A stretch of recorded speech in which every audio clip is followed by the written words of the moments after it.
खंडवा में मदरसे में नकली नोट मिलने के मामले में सनसनी मच गई है। महाराष्ट्र के मालेगांव में पुलिस ने नकली नोटों की तस्करी करते हुए मस्जिद के इमाम मौलाना जुबैर अंसारी और उसके एक साथी को गिरफ्तार किया।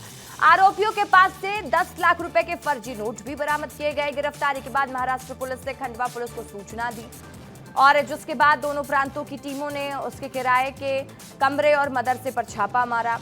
वहां से 2 बैगों में छिपे करीब 19,78,000 रुपए के नकली नोट बरामद हो गए, जो कि मुख्य रूप से 2000 और 500 के अंशों में थे।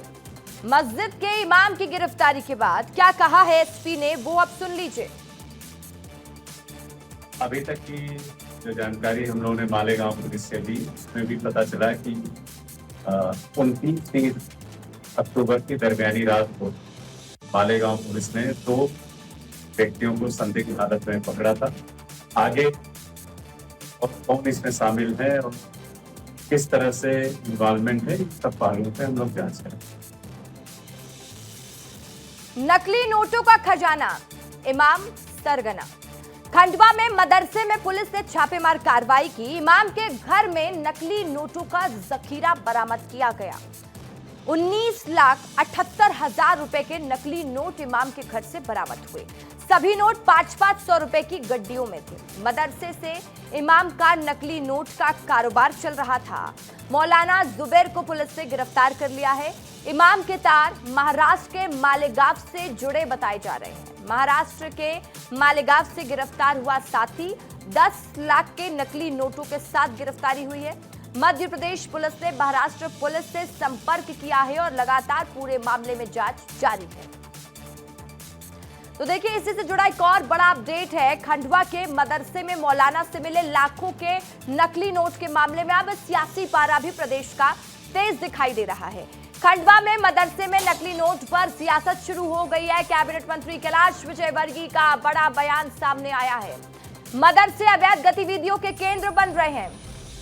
कैलाश विजयवर्गीय ने कहा, अवैध गतिविधियों को गंभीरता से ले सीएम, मदरसों को लेकर पॉलिसी बनाए मुख्यमंत्री डॉक्टर मोहन यादव। मदरसों से जुड़ी सभी जानकारी सरकार के पास होनी ही चाहिए। मदरसे में पढ़ाने वाले समेत सभी जानकारी जरूरी है। प्रदेश के मदरसों की जानकारी सरकार को लेनी होगी। तो देखिए, इसी से जुड़ा एक और बड़ा अपडेट है। मदरसे में नकली नोट पर रामेश्वर शर्मा का भी बयान सामने आया। उन्होंने कहा, मदरसे आतंकवादी गतिविधियों के केंद्र हैं, ऐसे मदरसों को बंद करना जरूरी है। खंडवा विधायक कंचन तन्वे का भी बड़ा बयान सामने आया है। मस्जिद और मदरसों की हो जांच। कंचन तन्वे ने कहा कि देश के खिलाफ साजिश की तैयारी चल रही है। तो लगातार देखिए, अब मदरसे में नकली नोट मिलने के बाद बयानबाजी का दौर शुरू हो चुका है। कांग्रेस ने भी बयान दिया है कि नाकामी को बयानबाजी में दबाने की कोशिश। देखिए, कांग्रेस ने सरकार पर ही वार कर दिया है। नकली नोट पर बयानबाजी की जरूरत नहीं। नकली नोटों के साथ सैकड़ों हिंदू पकड़ाए गए हैं। कांग्रेस कह रही है विशेष धर्म को बदनाम करने की कोशिश कर रहे हैं। नकली नोटों का धर्म से क्या संबंध? भूपेंद्र गुप्ता ने आरोप लगाया है कि फर्जी करेंसी की जांच करे सरकार।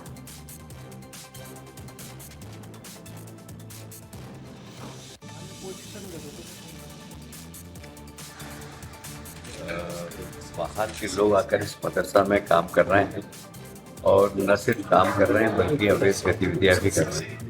मुझे लगता है कि जो मदरसा में पढ़ाने वाले लोग हैं, उन सब की जानकारी सरकार को हासिल करना चाहिए। ये मदरसा कभी कभी आतंकवादी गतिविधियों के केंद्र निकलते हैं, कभी कभी वहाँ पर जो है गुप्तचरों के काम होते रहते हैं, कभी कभी इन मदरसों में नकली नोट पाए जाते हैं। इस्लामिक समझदार लोग या तो स्वयं होकर मदरसे बंद करें, अन्यथा सरकारों से भी हमारी प्रार्थना है कि मदरसों पर कड़ी नजर रखी जाए। 19,78,000 के करीब जो नकली नोट बरामद किए गए हैं, तो मैंने सर से मिलकर उनको भी बताया कि जो हमारे मदरसे हैं, मस्जिदें हैं, उनकी जांच पड़ताल करें, क्योंकि ये नकली नोटों को बनाना मतलब हमारे देश को खोखला करने की ये चाल और साजिश है। बहुत सारे जो है विभिन्न धर्मों के लोग जो है नकली करेंसी के साथ इस देश में पकड़े गए हैं, तो उसका धर्म से क्या संबंध है?